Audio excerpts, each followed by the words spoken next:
just on my way home. I'm looking a hot mess, so just ignore me as always. I'm just like driving and thinking. I haven't shared the video with anybody other than a couple of my family members and Robert's. Me finding out that I was pregnant. So, as everybody knows, you know, this time last year, I found out that my now ex-husband, which our divorce was final in February, had a baby outside of our marriage with a young girl, and it completely devastated me to the point to where I wanted to take my own life, and I actually attempted it a couple of times, but it didn't work. I realized I needed therapy, I needed help coping with the situation, because I truly believed at that time that I was incapable of having children. We had a long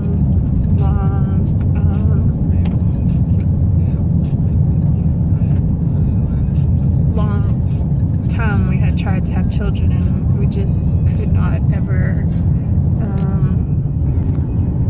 for some reason it just never happened. So I believed I had got it in my mind, my heart, you know, I'd let go of the idea of children. I'm just am never destined to have a child, and that for me was fine. You know, I just assumed that my role in a child's life was meant to be different, and it still may very well be is meant to be different. You know, I may just am just supposed to be someone's aunt, that stepmother role where I'm just, you know, I'm a friend and I'm help guide, you know, the child whenever they need it.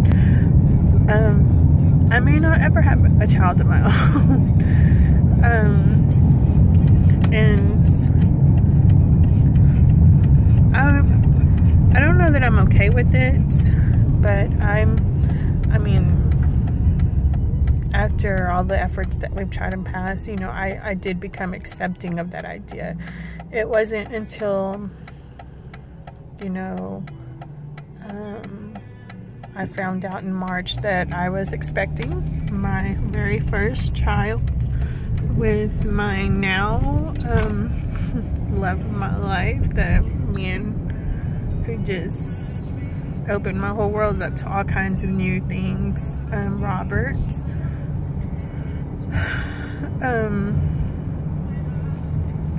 I found out in March that I was gonna be a mommy,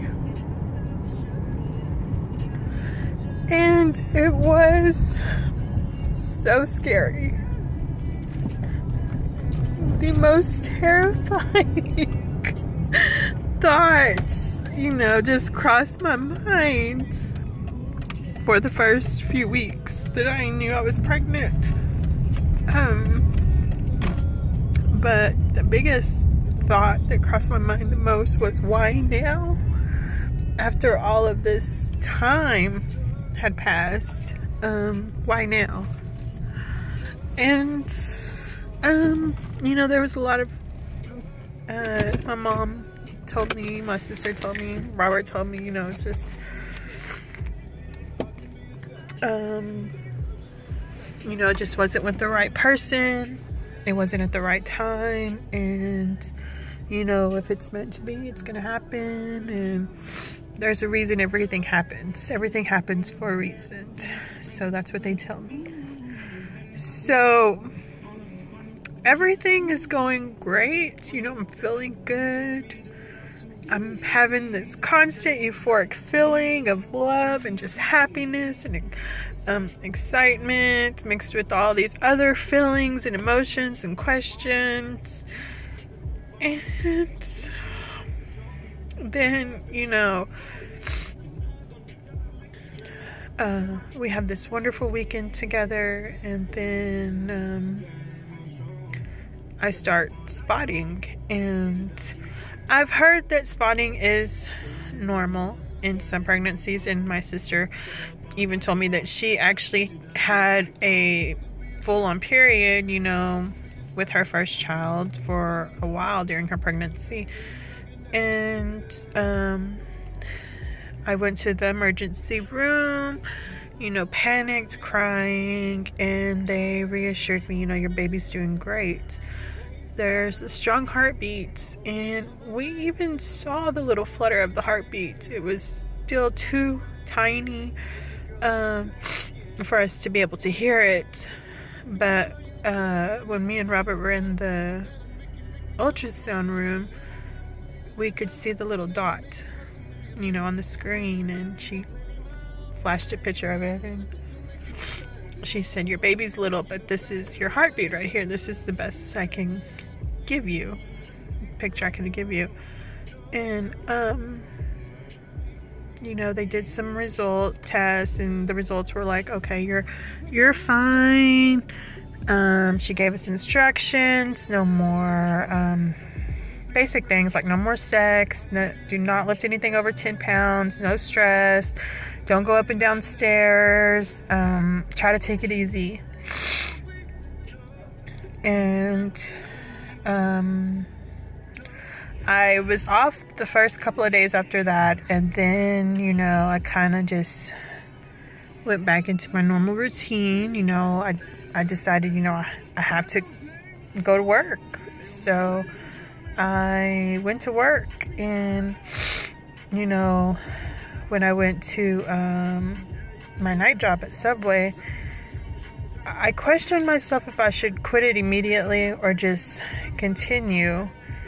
And I thought, well, it's so early in the pregnancy, surely my, you know, the things that I'm doing aren't going to be that stressful on my body. And so I continue to work. Another week goes by, and I'm feeling fine. And then this time I start spotting again, and the blood is a little bit darker. So I call my doctor, and she's bring me in for tests. And, you know, she's looking and saying, okay, everything looks good. We're gonna run some tests on you. And we run some tests, and your levels are great. They've actually over doubled what they should be. So you're doing great. No worries. Then she calls me in for a normal, you know, just go ahead, come in. I want to check you out. And the lining looks good. And she says, I'm going to send you for ultrasound, just to make sure, you know, your heartbeat's still good for the baby and everything. And we go for that. I'm in there by myself, and when I'm in there by myself, I'm crying. I'm laying there crying. Robert showed up late, so he wasn't there for that. He actually showed up as I was walking out, and I felt bad because I was hoping she would have waited, but she didn't. The radiologist didn't tell me anything. She didn't show me the screen. She didn't say anything to me. She just asked me a few questions. And, you know, I was in there maybe 15 minutes while she did her thing. And I'm laying there, laying back, you know, crying because at that time, it was so surreal because the last time I had actually been in that office was when we were doing infertility treatments. And I just remember getting all of the bad news from all of the infertility treatments, having to go to all of the doctor's appointments by myself, all of the injections, all of the shots, everything, you know, I had to endure by myself because Eugene was constantly working and he was never there. So when Robert showed up late, I was actually a little bit upset. I didn't tell him I was upset, but I was crying because I was afraid, you know, of something bad happening. And having to go through it by myself again, and I didn't know if I could handle it. So he asked me if I was okay, and of course I shook my head yes, and I was fine, I'll be okay. And then we went about our business, you know. The weekend went by, I didn't hear anything. Late Monday I get a phone call the next week, and it's the doctor calling to see how I'm doing. And I said that, you know, I had a little bit of spotting yesterday, but everything's fine. You know, I haven't had any pain. I haven't had any real bleeding. It's just like normal spotting, like you said. So I feel okay. And she said, okay, well, I want you to go ahead and come in for some more lab results, some more tests, because the radiologist did not pick up a heartbeat, and at almost 7 weeks, which at that time I think I was 7 weeks, or should have been, there should be a heartbeat. So I need you to do more tests. So I go for more tests, and I had to wait, you know, for almost 2 days to get the results. And I'm just in a panic mood, crying, you know, at the apartment by myself. Robert's at work, and nobody really knows that I'm pregnant, so I can't really tell anybody what I'm going through. So I'm just waiting. And then you know, she calls and she said, well, you don't have to come to the office. The nurse called and said that Dr. Kapu said that you don't have to come to your visit today that we have you scheduled for, but she will call you later with the lab results, because she does have them, and she'll go over everything then. And I said, okay. And she said, well, I will tell, the nurse said, I will tell you that your results, you know, the lab work came back and your numbers went down a little bit. And I said, how much? Just a little bit. And she said 4,000. I was like, okay, is that normal? What's going, you know, is there going to be more lab tests? And she said, well, the doctor will everything, you know, when she calls you back later. So I was like, okay, great. And I hang up, and then, you know, I'm just sitting there and I'm thinking, you know, I don't want to be by myself. If this is bad news, I was thinking about, you know, when I was doing the ultrasound, she didn't tell me anything. I'm in there by myself, I'm crying. I don't want to have to repeat everything, bad experiences by myself like I did when I was going through infertility treatments. So, I called the doctor back and I said, can we please keep the appointment so that you can go over everything with us together. That way I knew Robert would be with me and he'd be there to hold my hand.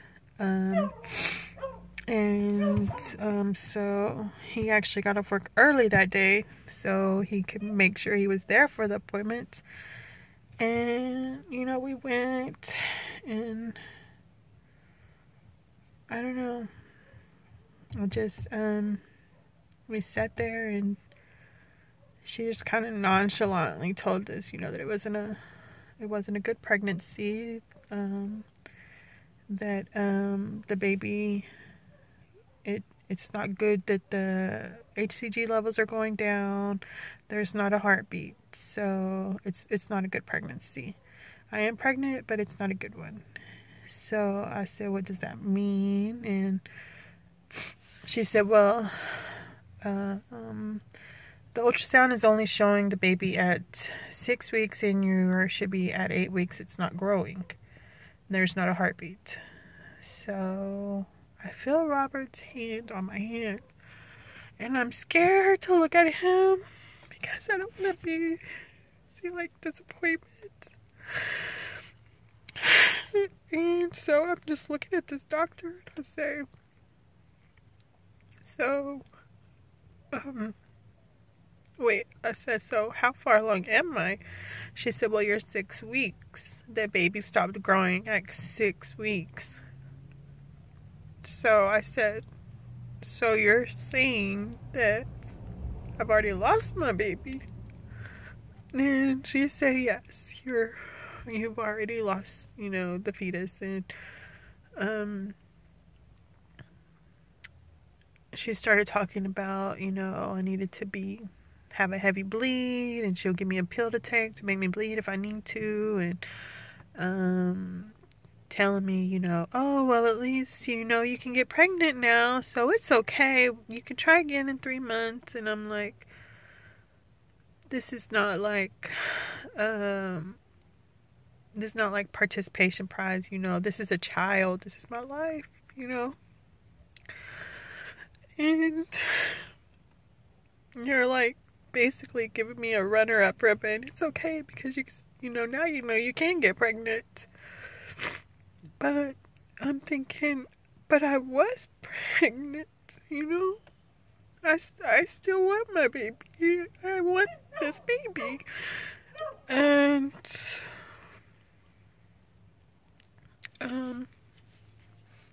so, you know, the miscarriage,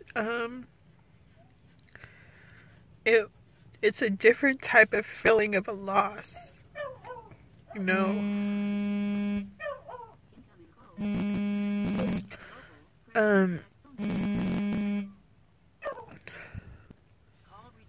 I deny my mother's phone call so I can finish this video. It's a different type of loss, you know. You know, whenever I think about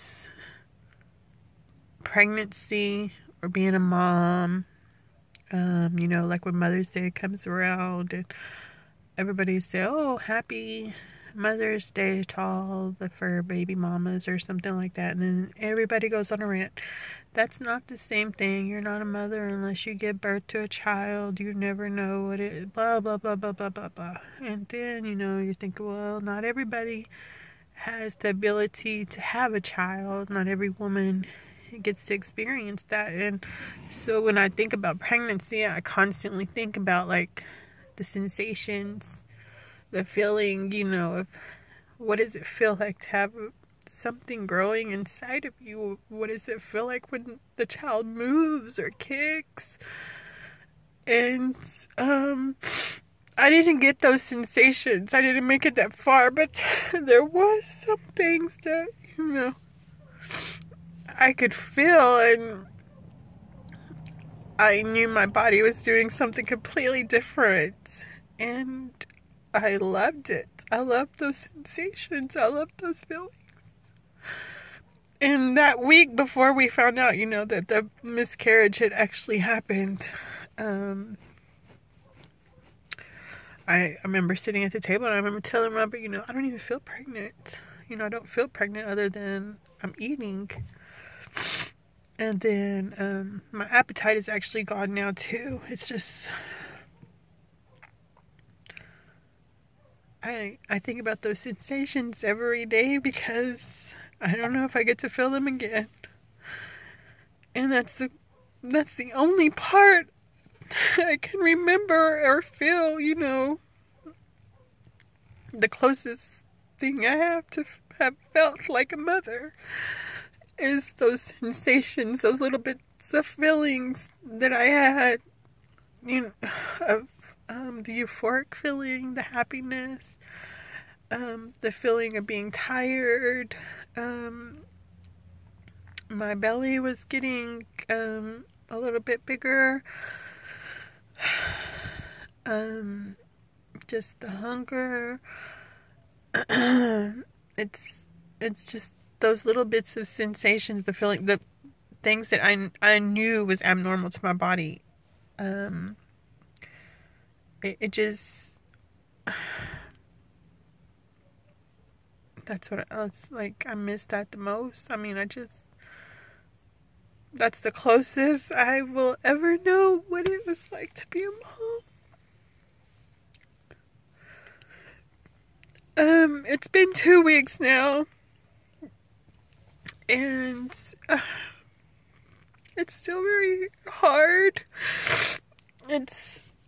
We went into Burlington this weekend, and the second we pulled up, You know, I wanted to burst into tears because the last time we were there, we were looking at baby furniture and talking about, you know, cribs and what we might end up needing, looking at prices and just looking at all of the products in there that, you know, we're gonna have to eventually buy once the baby gets here.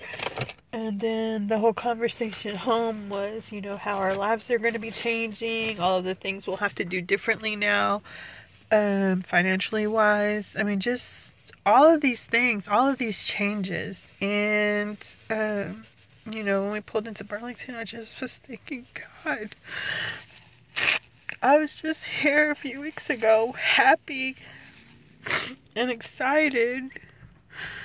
And Junior's running around, you know, saying, I want a little baby brother, I want a little baby brother. And me and Robert are looking at each other like, well, you know, you might just be getting your wish.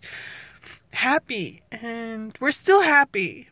But we were happy at the thought of being able to do that, you know, for him. Like, yes, we're going to get you a little baby brother. So when we were all walking through it, you know, this weekend, I had the tightest feeling in my chest, and it was just like the loss was so real. It's so hard to walk through that store. And I know it's gonna take time to get over it, but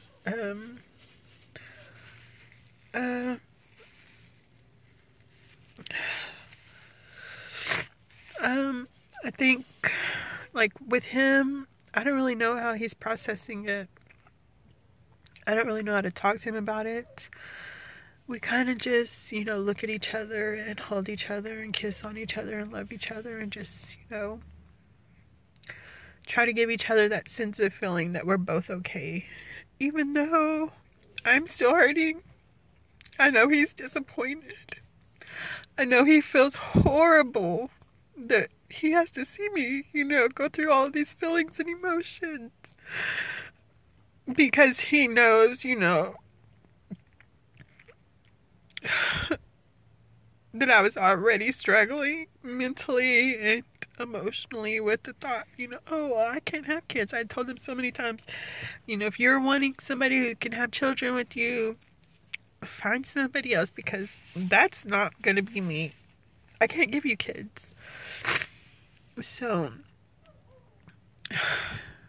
it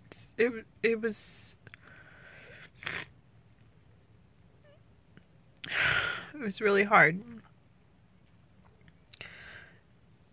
Finding out you're pregnant, finding out you can actually have children, that there's not anything wrong with me. It was just, I have been with the wrong person this whole time. You know, I could have probably had children a long time ago if I'd, you know, been with somebody different. Our bodies just, for some reason, we weren't compatible. And then if I had lost weight, you know, a long time ago, there's so many things I could have done differently a long time ago.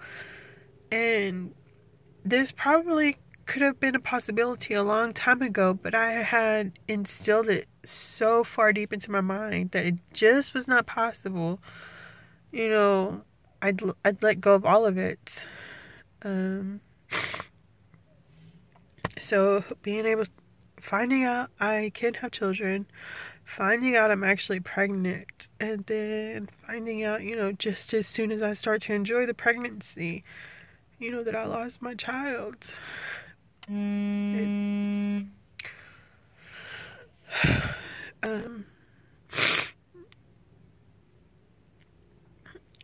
was a lot. It was a lot mentally, and I kind of stopped. I don't know, I cut a little bit of my family off. You know, I'm not really been on social media. I don't really want to see what the happy things, and I just want to be sad. I just want to be angry. I want to have emotions towards it. I want to be able to sit back and remember and think, you know, just grieve for my baby, you know. I know I didn't have the child. I only had this little baby for a little bit, but it's still a loss. Like, I still feel grief for it. And I don't think a lot of people understand that. You know, I went back to, after I found out I had my miscarriage, and, you know, the fetus passed or whatever, you know, I still went back to work because at Subway and at my other job was way more understanding, but I get to Subway and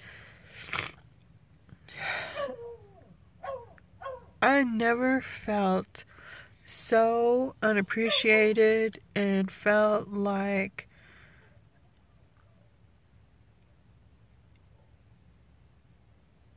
there was just lack of remorse on all accounts.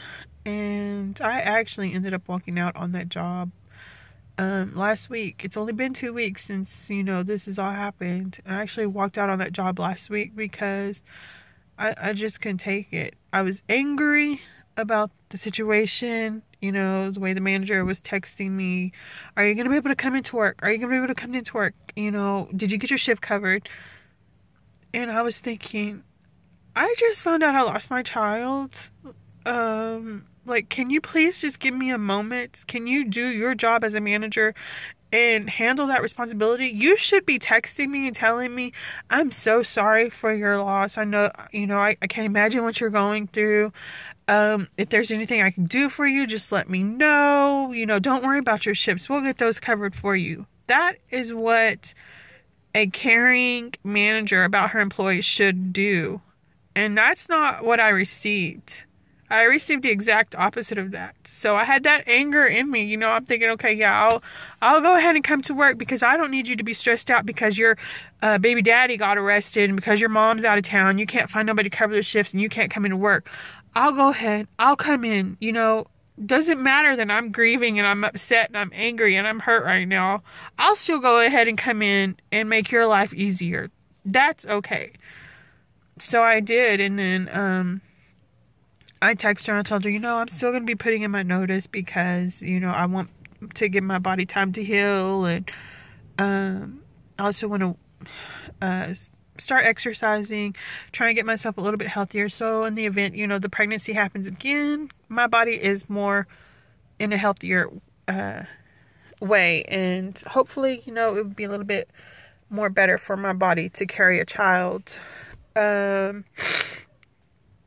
And then, you know, I go into work one day and, you know, the kids are so excited. They're all going to be getting raises. And I'm like, what do you mean you're getting raises? They're going to be making like $1 more than what I was making then, right then at that second. I was like, so you're going to be getting paid $1 more than what I'm making now. I haven't received a raise in 4 years.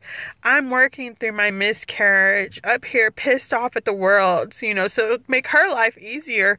And I have not ever been, acknowledged one time or even complimented one time to say, oh, thank you for doing this job. Thank you for staying late. I know we leave this store in a wreck for y'all sometimes, but you know, y'all, I really appreciate everything that y'all do. Nothing. So I said, fuck them. Fuck this job. I'm tired of making their life easier here. And I walked out. I just couldn't do it. And I think a lot of it had to do with, you know, just being angry from the miscarriage and upset and hurt. I don't know. These last couple of weeks have been like a roller coaster for me. But Robert has been great. He's been so loving, and my family has been so loving. A couple of my nieces and nephews have texted me, and it just makes me feel so good to know, you know, that people love me so much. You know, they just want me to be happy regardless of what I'm going through. Just to know that they're there for me no matter what. Because this time last year, I felt so alone, going through everything by myself, dealing with, the infidelity, dealing with having a child outside of our marriage, trying to find somewhere to live, thinking I'm going to be homeless, just so many emotions, and so it felt really good to know that, my family was so supportive and loving of me. And anybody that's gone through a miscarriage, or if you've never experienced a miscarriage, the only thing I can tell you, there's not really anything you can do for the person. You can hold their hand, you can give them a hug, and you can give them space. I think space, the first few weeks is probably best, because their feelings are everywhere. Their bodies are adjusting. Like, my body in this last couple of weeks have been going through, these changes. I still have these pregnancy hormones, and I'm trying to go. My body is trying to flush the rest of the tissue out from the baby, and it's just, you're going through so many changes. You just need a chance to kind of give yourself a chance without everyone, what can I do for you? I'm so sorry. Well, what happened? You don't want to have to answer questions. You don't want to have to, all of the calls, all of the texts, I appreciate them. I know I didn't call a lot of y'all back. I know I pushed decline a lot of times. The texts, I probably didn't respond back to you. But I loved knowing that y'all cared enough to even check in on me. But it's so hurtful to have to relive that moment by telling everybody, but this person, you have to relive the moment, explain to them what happened, what are you feeling, and then here's somebody else coming, how are you doing, what happened, oh, you have to relive that moment again, explain to this, you don't want to have to relive that moment constantly, because you're already reliving it in your mind. There's so many little things that are reminding you of it, and you had all of these hopes that you were looking forward to, all of these ideas that you were looking forward to. So just space. The first few weeks is probably the best thing you could do for them. I mean, it's okay to text, leave a voicemail, but if they're not calling you back, they're not texting you, it's okay. They're going through some feelings and emotions that has nothing to do with you. If you're a couple, I think the best thing is, don't put blame. It's nobody's fault. I did think to myself, my body just, I don't, I'm sorry. I told Robert, I said, I'm so sorry. I should have quit Subway a long time ago. Maybe I was more stressed out than I thought. And, he immediately said, you didn't do anything wrong. The baby just didn't take this time, but we can try again. It's not anything I did wrong. I didn't, as hard as it is for me to believe that I didn't do anything wrong, it's easier for me to accept, that it was probably my fault because it was my body. But the truth is, I didn't do anything wrong. Whether it was my body or not, I had no control over it. I had no control over when I got pregnant. It's just something, that's going to happen naturally. And if it happens again, I pray that my body accepts the child, accepts the fetus, and I get to make it full term.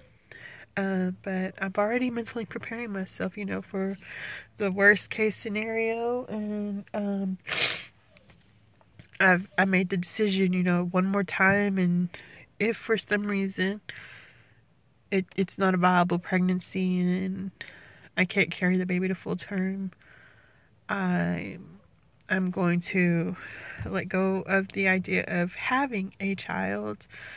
And I don't know if I get on birth control or what do I got to do, but I'm going to make sure that I don't have to go through this process continually, because this is an extremely hard process to go through.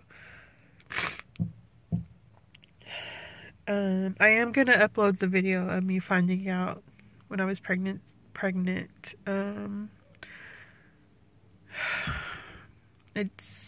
I'm so glad I decided to get that moment on video, because it's something that I get to cherish for forever. Even if it was, you know, for a little bit. I just remember when I took that test, I was like, God, what is going on with my body? I was feeling so many different feelings, and I honestly thought I was going through menopause. I really did. I just was like, well, I'll take this pregnancy test just in case, you know, before I start giving myself some kind of crazy hormones or something. And it was just, when it came back pregnant, I was like, oh my gosh, I'm pregnant.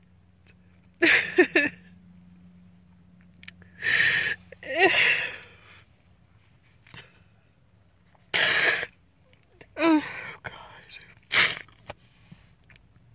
But yeah. So that's just I don't know. Yeah, I know I blog about everything. I have to always put my emotions and my feelings out there to everybody, because I don't know, somebody, maybe one of the kids one day when they're older, I'm dead and gone, they'll see one of these videos and they'll think, you know, I'm not alone. You know, it's normal to have these feelings. It's normal to have these emotions. It is normal. Life is tough. You know, you never know what you're going to experience. This isn't a lesson learned. This is just like, this could happen to anybody. It could happen to you watching this video. So yeah, that was a little bit of my experience with my miscarriage. I want to say I'm doing good. Today was actually a good day despite my crying. It's because I'm only crying because I'm talking about it. I honestly haven't talked about it maybe a couple times since that day. I just kind of keep the thoughts in my head, you know. I think about those little sensations every day. I want to remember them every day. And I look at the little baby sonogram pictures I have, and I let that be my peace. And I don't talk about it. So that's why I'm crying. Other than that, today was actually a really good day for me. I felt great today. I think my body is doing what it needs to do. It's getting back to its normal, the normalness. It's been a little bit weird the last couple of weeks. Your body goes through changes, you know. It's letting go of the pregnancy hormones, the baby hormones. It's flushing what's left of the pregnancy out of your body. So, you know, you're seeing things. When you start that heavy bleed, you'll see things that probably don't look normal. It's not going to feel normal. For me, after I lost the actual fetus, it took I had a light bleed, but to get the actual heavy bleed, it took about 5 to 6 days for it to actually bleed. if you've had a miscarriage and you're wondering what to expect recently, you're wondering what to expect. For me, my stomach cramped.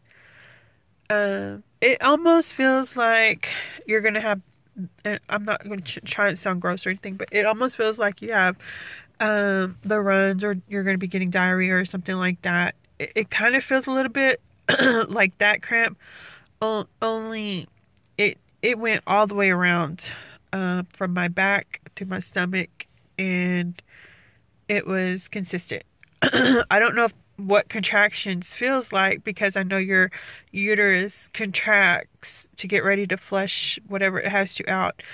I didn't know that that's what I was experiencing. I went to work. My stomach was a little bit cramping while I was at work. Not too bad. I went home. He made steaks, baked potatoes.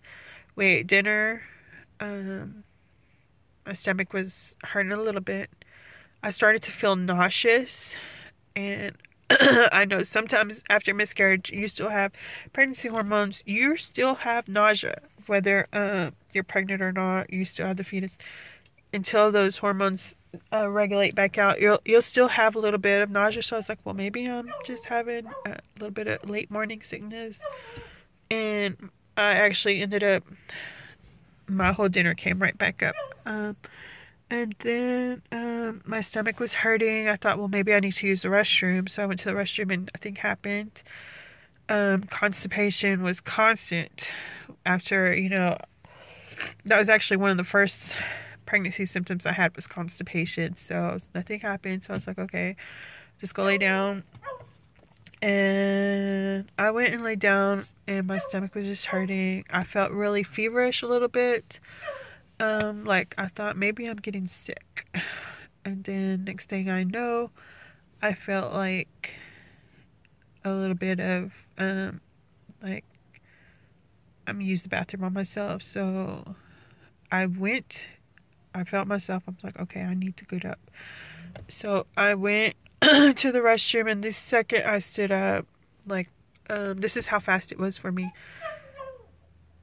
Like, there was no light bleed for me, other than the little bit of spotting I had, the little bit of light bleed throughout the days. When the heavy bleed came, all I had on was a liner, because it was just light bleeding. I stood up, and it just flew, like, it literally just spilled out of me. And it was fast. I was scared. I thought, I'm hemorrhaging. This might be me hemorrhaging. I didn't know. And, I went to the restroom, and I sat on the toilet, and I just let the blood flow out of me. And, Robert had to clean the sheets. He had to scrub the floor. And there was blood, on the bath mat, on the floor, on the toilets. So I said, I'm just gonna get in the shower, and I'll clean this mess up in a minute. And so that's what I did. And I stood in the shower for almost 45 minutes, while, like, it just gushed out of me, because I had no idea what else to do. And while that was happening, blood clots and tissues was also coming out of me. And so you'll feel them coming out. You will actually have to push them out. And some of them, for me, I don't know if this is what you will experience, but for me, some of them were so big they actually had to be pulled out. And that scared me. I'd never experienced anything like that before in my life. So, I'm doing this, and I'm bleeding, and I'm bleeding, and I'm bleeding, and finally it starts to be like a little, the water runs clear, so I know it's slowing down, and that's when, I can do my normal routine. What I would do is if I was getting a regular period, and so that's what I did. I cleaned up the mess in there, and I went and laid down, and Robert got me some Motrin, I believe it was, and I just laid there. It probably took about an hour and a half for me to fall asleep because the pain was so bad from my stomach all the way to my back that the second I would try to fall asleep, it would wake me back up and I would sit up instantly. And it just hurt so bad. Like, I have never had cramps like that before, ever. And I think it was just my body, you know, trying to push whatever it needed out of me. And that was something that I noticed over the next few days during the heavy bleed process, was anytime, you know, the cramps got really, really bad like that, I knew my body was fixing to do something, and I needed to make sure I was protected down there or in the restroom because it was getting ready to flush something out. And that's what I noticed was, you know, when the long stringy tissue or blood clots would come out, was after like a really, really, really strong cramping or pain from my back to my stomach would happen. And also during this process, when I'm going through this, is when I was actually back at work at Subway. And so, you know, that was part of my frustration was, you know, I'm having to work through these things that I'm going through. And I mean, I was livid and I was hurt. I actually left that job crying. When I walked out, I said goodbye, and then I was crying on my way out the door because I could not believe I've been at that job for almost 7 years, and you know, if they ever call me, I go to work. Somebody call in or somebody can't go to work, you know, they're texting, can you come in and work for me? Yeah, I'll go work for you. You know, it didn't matter. Oh, I'm gonna change your schedule, you know, I need you to okay, that's fine. No thank you, no nothing. And then I'm still going through a miscarriage, still coming to work, so you don't have to be stressed out about your management position, having to come in, find somebody else to cover the shift. I'll make sure it's covered. And then, you know, come in and find out, oh, we're all getting raises. You're all getting raises now. That, you know, I'm putting in my notice and I'm quitting. Now you're getting raises. I haven't had a raise in over 4 years, but that's good. No, I'm not working for you 1 second longer, knowing how unappreciated I was as an employee. I clocked out and I left.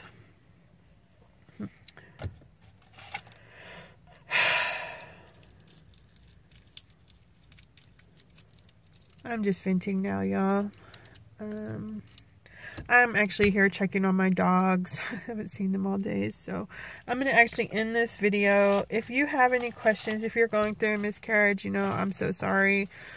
It's a tough process. If you experienced one and your symptoms were differently, or the things you experienced afterwards were a little bit differently, comment, because somebody watching this video might say, wondering what can I expect to be going through during a miscarriage? You know, what is a miscarriage like? Or maybe somebody's friend or family has gone through a miscarriage and they want to understand it more, and it'll help them understand, you know, what they're experiencing, what they're feeling. What can they do to help them? There's not anything they could do to help them, you know. This is not anything anybody can do to help me. Not even Robert can help me. And he looks at me, you know, when I get upset or I'm crying, and you know, he just holds me. He'll kiss me on my cheek, he'll tell me he loves me, kiss me on my forehead, just hold me, let me know it's gonna be okay. But there's not anything anybody can do to fix it. You know, I broke down the other day on the way home. We haven't had Junior since you know, I'd had miscarriage, and just being around Junior, seeing his little hands, you know, hearing his little voice, watching him play, it affected me because the last time I was with Junior and Robert, we were all together, you know, we were happy. I'm looking at him, and I was looking at Junior, and I was looking at Robert, and I was thinking, I wonder what features our baby's gonna have. You know, is he gonna have Robert's hands? Is he gonna have Robert's earlobes? Have his nose, his lips, his chin? You know, what features is he gonna have? So now when I'm looking at Junior, I was just thinking, man, my little baby, you know, wonder what, you know, what could our baby have looked like? I'll never know.